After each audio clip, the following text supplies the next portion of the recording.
terjaga, keamanan kita terjamin, dan juga kita bebas menentukan pilihan kita mau kemana dan mau bertingkah laku bagaimana sesuai dengan aturan yang berlaku.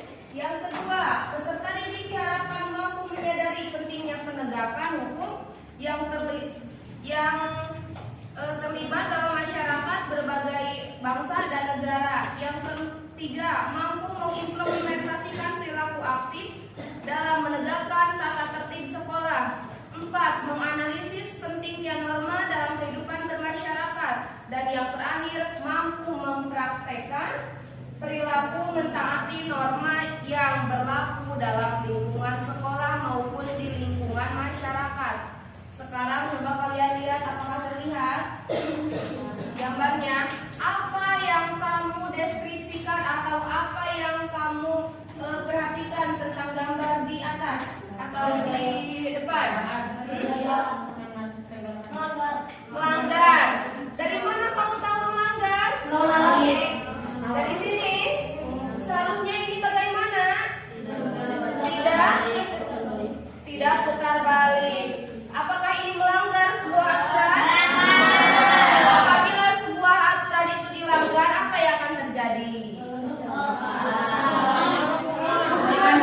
Akan ada kecelakaan, terus kebanteng, tabrakan.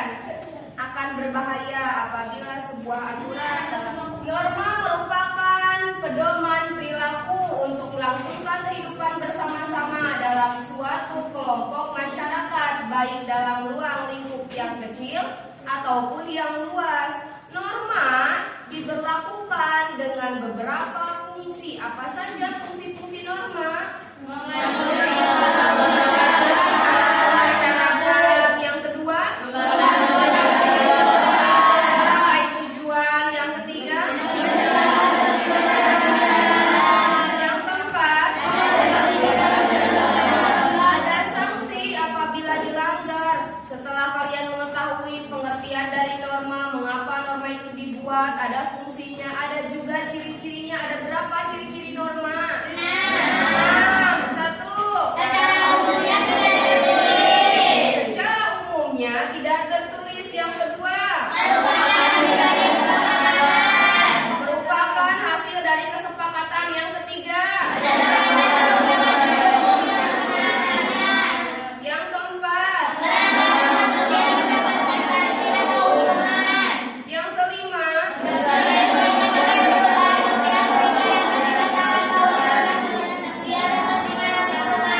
yang keenam. Lakukan 1, 2, 3. Aturan main dan budaya tertulisan tidak tertulis. Norma berfungsi membentuk masyarakat sebagai petunjuk kehidupan masyarakat. Fungsi-fungsi. Jadi ada berapa ciri-ciri norma? 4. 1. Secara umumnya tidak tertulis.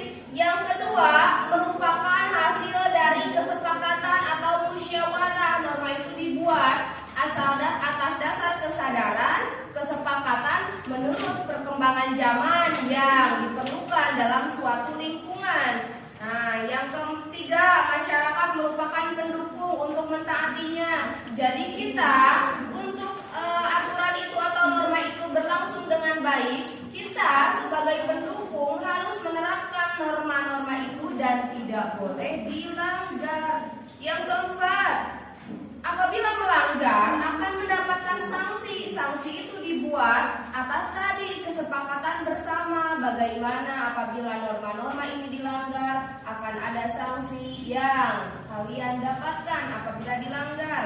Selanjutnya yang kelima, menyesuaikan dengan perubahan zaman atau perubahan sosial. Yang keenam, dibuatnya secara sadar. Selain ada pengertian dari norma, ada juga fungsinya, ada ciri-cirinya. Lalu bagaimana sumber atau jenis-jenis norma sehingga kita bisa mentaati dalam kehidupan sehari-hari. Sumber norma ada 4. 1 dari agama, 2 dari hukum, 3 dari kesusilaan, 4 dari kesopanan.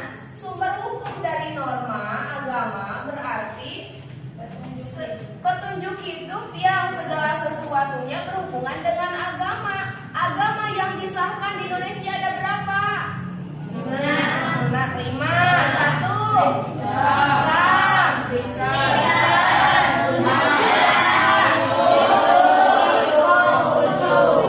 Semua agama pasti memiliki keyakinannya masing-masing. Dan di Indonesia, norma atau sumber norma agama ini diangkat dalam nilai Pancasila yang pertama. Bagaimana nilai Pancasila yang pertama itu? Tuhanan yang Maha Esa.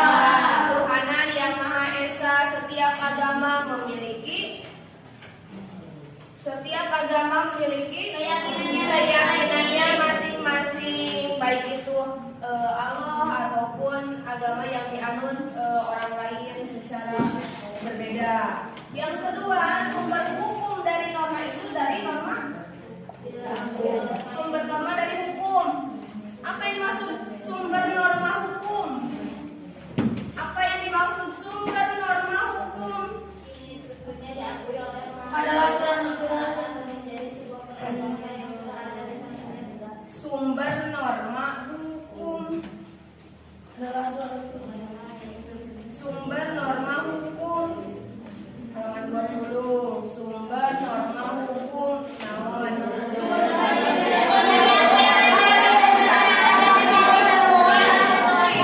Oleh mayoritas masyarakat dan menjadi sebuah ketentuan yang harus ditaati.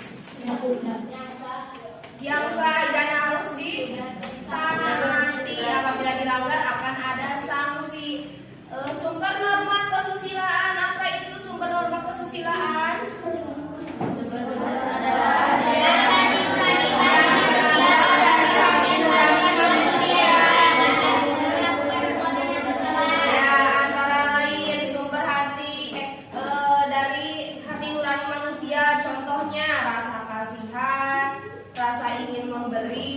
Rasa ingin mengasihi, rasa peduli itu merupakan sumber norma yang berhubungan dengan kesusilaan, di mana kesusilaan itu adalah dari hati nurani manusia. Yang terakhir, sumber norma kesopanan, yang berarti adat istiadat yang kita biasakan sejak dari lahir sampai sekarang, itu merupakan sumber norma kesopanan. Terus, jenis-jenis norma yang berlaku di masyarakat ada berapa? Ada 4. 1. Agama. 2. Kesusilaan. 3. Kesopanan. 4. Norma hukum. Apa yang kalian ketahui tentang gambar ini? Bersifat gambar ini.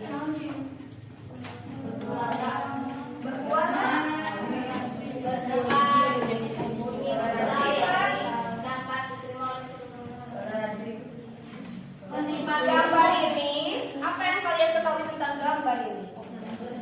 Toleransi. Berarti dalam norma agama kita diwajibkan untuk saling toleransi. Nah, dia gambar tentang tentang hukum. Bagaimana keadilan itu dibuat, hukum itu dibuat untuk menentukan suatu keadilan dalam kehidupan bermasyarakat. Ini kesopanan. Mengapa kamu tahu itu gambar kesopanan?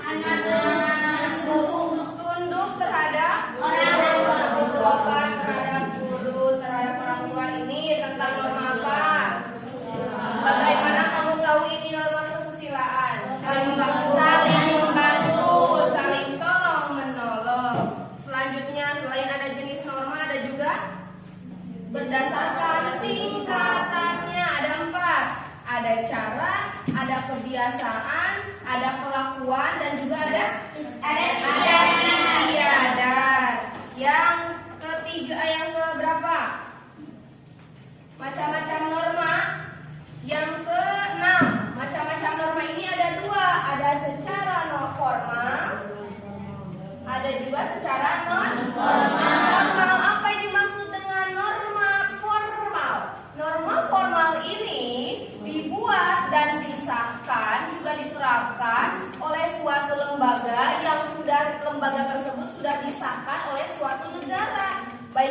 instansi manapun, contohnya sekolah, setiap norma-norma atau aturan-aturan yang sudah ditetapkan oleh lembaga-lembaga yang disahkan seperti sekolah. Sementara norma non formal merupakan suatu bentuk ketentuan aturan yang dijalankan masyarakat semua lingkungan tanpa diketahui siapa yang merumuskannya. Biasanya aturan ini secara turun-temurun, itu yang dimaksudkan dengan macam-macam norma menurut formal dan non formal. Selanjutnya ada norma dan nilai Pancasila. Ada apa saja di dalam nilai-nilai Pancasila yang berkaitan dengan norma?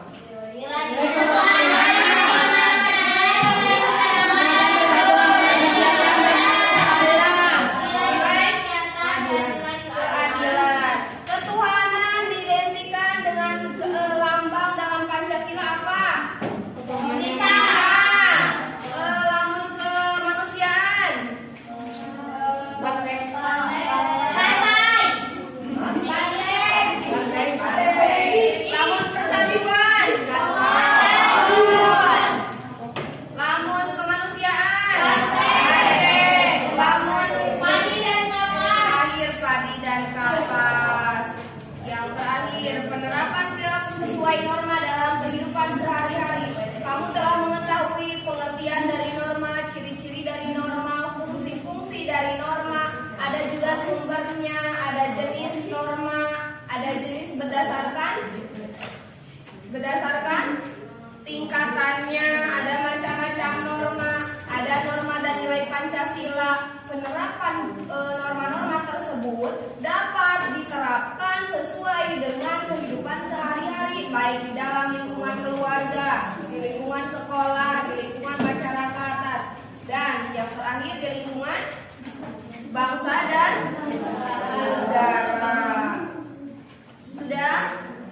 Apa yang kalian tidak pahami tentang materi yang sudah dipaparkan hari ini? Paham? Sekarang kalian sudah bergabung dengan kelompoknya masing-masing. Coba diskusikan dan nanti akan dipresentasikan menurut kelompoknya masing-masing.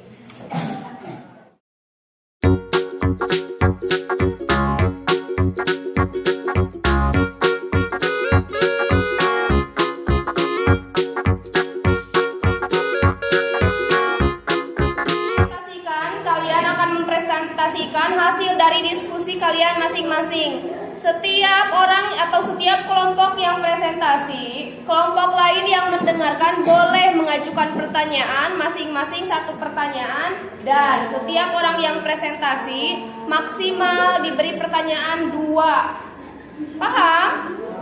Paham, silakan pertanyaan, dan setiap orang yang presentasi maksimal diberi pertanyaan 2. Paham? Paham, silakan. Siap kelompok mana dulu yang akan presentasi? Satu.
Apa yang dimaksud bullying?